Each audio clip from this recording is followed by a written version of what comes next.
Today, we are diving into a relationship that was once, the bedrock of North American stability and is now at a crisis point. We're talking about the U.S. and Canada, and there's a staggering $1.6 trillion hanging in the balance. So, how in the world did we get here? Well, first, we'll trace this sudden chill in relations. Then we'll unpack the strategic chess match between the two leaders, examine the massive economic stakes, count down to a really critical deadline, and finally, we're going to ask, can this relationship ever truly be repaired? So, where does this story even begin? You might think it's with a political speech, but no. It starts with some numbers, and these numbers are truly startling. They show just how quickly and how dramatically things changed between two of the world's closest allies. It all started with a huge shock to the system. In just 1 month, Canadian travel to the U.S. didn't just dip, it absolutely collapsed by 40%. I mean, that's not some seasonal fluctuation, that is a massive, flashing red flag for the economy.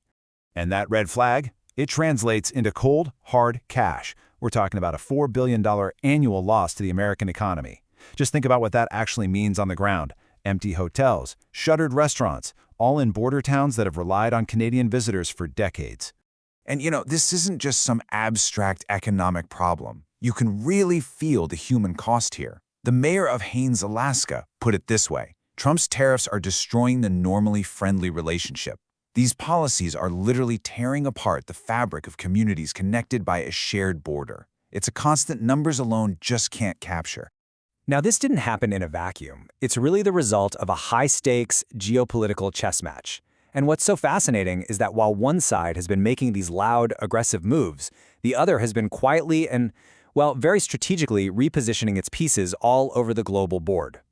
So, on one side, you've got the U.S. imposing heavy tariffs, making these really inflammatory public statements.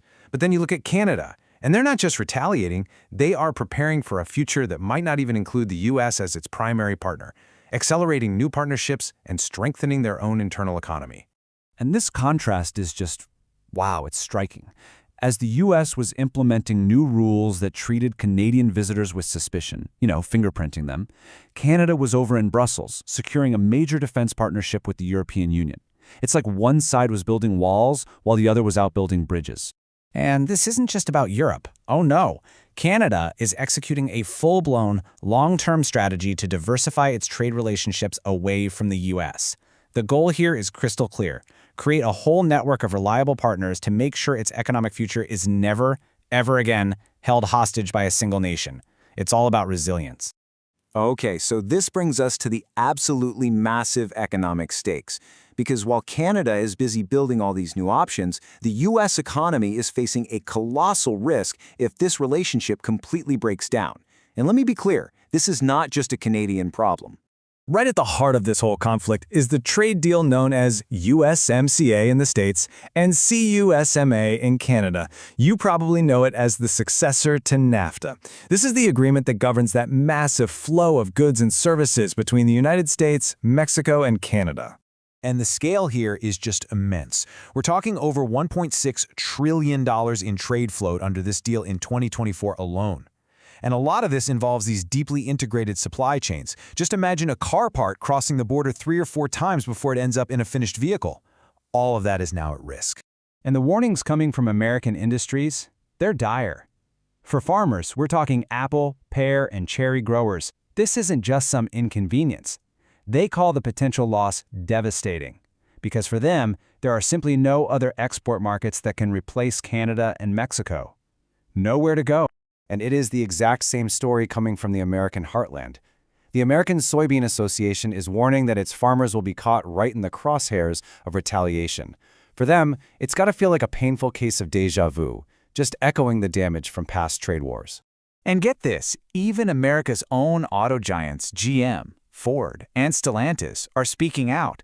They argue that the tariffs totally violate the spirit of the deal, pointing out the incredible irony that the administration is threatening to blow up an agreement it negotiated itself. This was the comment that sent absolute shockwaves through the business community. Just the casual suggestion that he might let his own signature trade deal expire, it signaled a level of unpredictability that has left entire industries just scrambling for answers. So let's turn to the timeline, because this isn't an indefinite standoff.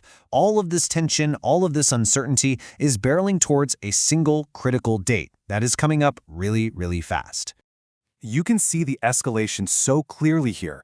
It started with new border rules in April of 2025. By December, you had American business leaders pleading to save the deal. And it's all building towards one critical date, July 1st, 2026. That's the day of the agreement's mandatory review.